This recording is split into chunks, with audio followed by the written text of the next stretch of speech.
Sydney से जब भारतीय टीम पर्थ पहुंची तो उनके किट बैग में कॉन्फिडेंस था, उनके किट बैग में ढेर सारी खुशियां थी। लेकिन पर्थ से जब अब भारतीय टीम एडिलेड के लिए रवाना होगी तो बड़ा सवाल ये कि उनके किट बैग में क्या होगा। उनके किट बैग में दरअसल परेशानी होगी, उनके किट बैग में दरअसल अब कई तरह के सवाल होंगे और इन सवालों के जवाब आपको अब एडिलेड में ढूंढने पड़ेंगे, क्योंकि पर्थ के मैदान पर जो कुछ हुआ उसको आप कह सकते हैं क्लोज इनकाउंटर जरूर कह सकते हैं, लेकिन अंत में रिजल्ट मायने रखता है और रिजल्ट जो कुछ था वो भारतीय टीम के फेवर में नहीं था। यानी कि भारतीय टीम मुकाबला हार गई और इस मुकाबले के हारने के साथ कई तरह के सवाल और कई तरह की परेशानियां भारतीय टीम के सामने आ चुकी हैं।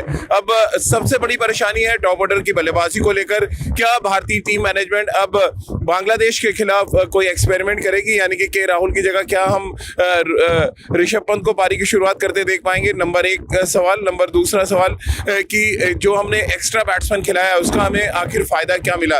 अगर हम 6 बल्लेबाजों के साथ मैच नहीं जीत सकते तो फिर 7 बल्लेबाज किसी भी मैच में क्या करेंगे? 20 ओवर की क्रिकेट में 120 गेंदें आपको मिलती हैं और इन्हें 120 गेंदों को खेलने के लिए टॉप 4 या 5 बल्लेबाजों पर ही आपको भरोसा करना पड़ेगा। और अगर आप के टॉप ऑर्डर के बल्लेबाज भरोसा नहीं दे रहे तो फिर नॉकआउट मैचेस में या बड़े मैचेस में कुछ ऐसा ही होगा जो पर्थ के मैदान पर हमें देखने को मिला।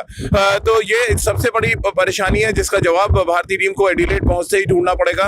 और एडिलेड पहुंचते ही एक और बड़ा सवाल जो आपके सामने होगा वो ये होगा कि किस तरह से आखिर उस टेम्पलेट को वापस लाया जाए जिस टेम्पलेट के दम पर हमने बायलैटरल सीरीज में धमाका किया था, कई कमाल किए थे। क्योंकि जो कुछ वर्ल्ड कप के दौरान हमें बल्लेबाजी में देखने को मिल रहा है वो कतई भारतीय टीम के टेम्पलेट से मैच नहीं खाता। क्योंकि अगर आप तीनों मैच की शुरुआत देखें तो तीनों मैच की शुरुआत देखकर आपको अंदाजा लग जाएगा कि भारतीय टीम के टॉप ऑर्डर के बल्लेबाज न सिर्फ स्ट्रगल कर रहे थे बल्कि उनको जो परेशानी आ रही थी वो उनके स्ट्राइक रेट को लेकर थी। दरअसल जो अप्रोच है किसी भी मैच में अप्रोच बहुत मायने रखता है। यानी कि अगर आप टॉस जीतकर बल्लेबाजी भी कर रहे हैं तो आपका अप्रोच बहुत पॉजिटिव होना चाहिए। अब पहले 6 ओवर में अगर रोहित शर्मा के राहुल आउट हो जाते हैं, फिर विराट कोहली एक खराब शॉट सिलेक्शन की वजह से आउट होते हैं तो फिर सवाल उठना लाजमी है। और इसी वजह से मैं कह रहा हूँ कि भारतीय टीम जब एडिलेड में अपना किट बैग खोलेगी तो सबसे बड़ी परेशानी, सबसे बड़ा सवाल टॉप ऑर्डर के बल्लेबाजों को लेकर होगा, टॉप ऑर्डर के बल्लेबाजों के फॉर्म को लेकर होगा। क्योंकि अंत में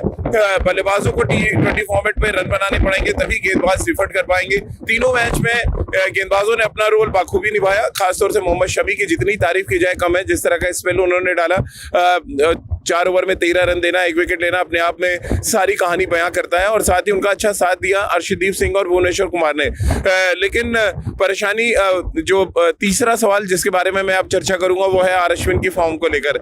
आर अश्विन मार्केट करने के चक्कर में रहते तो है लेकिन उनकी गेंदबाजी इन दिनों मार्केट होती जा रही है। यानी मार्केट जो करने की कोशिश रहती है और रूल भी बदला गया। दक्षिण अफ्रीका के खिलाफ उन्होंने कोशिश भी की कि इस रूल को इम्प्लीमेंट करें, लेकिन अंत में आपकी गेंदबाजी मायने रखती है और आप अपनी गेंदबाजी से क्या कंट्रीब्यूशन दे रहे हैं टीम को वो बहुत मायने रखता है। और अगर 4 ओवर में आप 43 रन खा रहे हैं, 1 विकेट ले रहे हैं तो फिर आपकी गेंदबाजी पर सवाल जरूर खड़े होंगे। और ये कोई पहला ऐसा मैच नहीं था, वर्ल्ड कप का तीसरा मैच अश्विन खेले और कोई बड़ा इंपैक्ट नहीं छोड़ पाए। अब तमाम लोग ये भी कहेंगे कि अश्विन के पीछे पड़ना दरअसल गलत है। हम कोई अश्विन के पीछे नहीं पड़ रहे हैं। दरअसल अश्विन की गेंदबाजी को लेकर हम चर्चा यहाँ पे जरूर करेंगे, क्योंकि इतने बड़े मैदानों पे अगर आप फ्लैट गेंदबाजी करेंगे, आप गेंद को स्पिन होने का मौका नहीं देंगे तो फिर परेशानी होगी। और ये परेशानी अश्विन को झेलनी पड़ रही है क्योंकि बहुत तेज डालने की कोशिश कर रहे हैं। वो चाहे आप मेलबर्न का मैदान याद कर लें या जिस तरह से उन्होंने नेदरलैंड्स का गेंदबाजी की, या फिर अब हम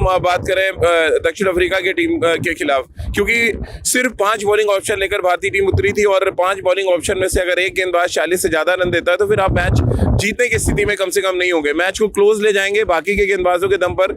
आप अपने प्रीमियम स्पिनर के दम पर कम से कम ऑस्ट्रेलिया में अभी हाल फिलहाल ऐसे कोई संकेत नहीं मिले कि आप मैच जीतने जा रहे हैं। तो ये बहुत ज़रूरी है कि आपका स्पिनर कंट्रीब्यूट करे और शायद अब मौका आ गया है कि आप युजवेंद्र चहल को मौका दें यहाँ पर, क्योंकि युजवेंद्र चहल इस वर्ल्ड कप से पहले आपके नंबर 1 स्पिनर थे और अचानक ऐसा क्या हो गया कि उनको कंसिडर भी नहीं किया जा रहा है। ये भी एक बड़ा सवाल है तमाम लोगों के जहन में। और ऐसा नहीं है कि इंडिया न्यूज़ पे ये सवाल हम सिर्फ हारने के बाद उठा रहे हैं। दरअसल भारतीय टीम जब भी कोई कॉम्बिनेशन खिलाती है और ऑस्ट्रेलियाई मैदान, ऑस्ट्रेलिया के डायमेंशन जहन में आते हैं तब तक हम ये सवाल उठाते रहेंगे, क्योंकि यहाँ पर लेग स्पिनर्स को अच्छी खासी मदद मिलती है, अच्छा उछाल मिलता है, बड़े मैदान है जहाँ पे आप फ्लाइट करके बल्लेबाजों को फंसा सकते हैं अपने जाल में।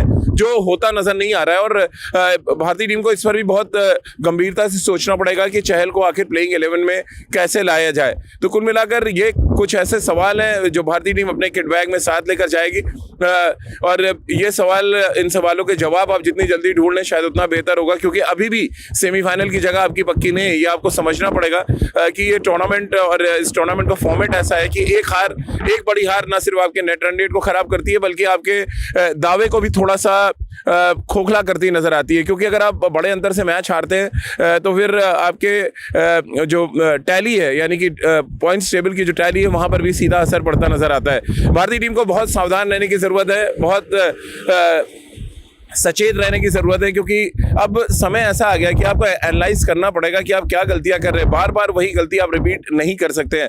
जो गलती बार बार के राहुल कर रहे हैं, जो गलती बार बार रोहित शर्मा कर रहे हैं, या जो गलतियां बार बार हार्दिक पांड्या और दिनेश कार्तिक कर रहे हैं, एक विराट कोहली, एक सूर्य कुमार यादव के दम पर अगर आप वर्ल्ड कप जीतने चले हैं तो शायद ये बेमानी होगा। आपको सबको कंट्रीब्यूट करना पड़ेगा, और अगर कंट्रीब्यूशन नहीं होता तो फिर पर्थ जैसे हालात आपको दोबारा देखने पड़ सकते हैं। मेरे ठीक पीछे पर्थ की खूबसूरत सी रिवर आप देख रहे हैं। रिवर के बैक साइड में आप पर्थ का एक दूसरा हिस्सा आप देख सकते हैं, और यहाँ पर आमतौर पर लोग फिटनेस के लिए, अपने रनिंग के लिए यहाँ पर आते हैं, साइकिलिंग भी लोग करते हैं यहाँ पर। लेकिन भारतीय टीम को शायद फिटनेस, साइकिलिंग, रनिंग से ज़्यादा इस समय फॉर्म की ज़रूरत है, जिसकी तलाश अगर एडिलेड में कर लें तो शायद ज़्यादा बेहतर होगा।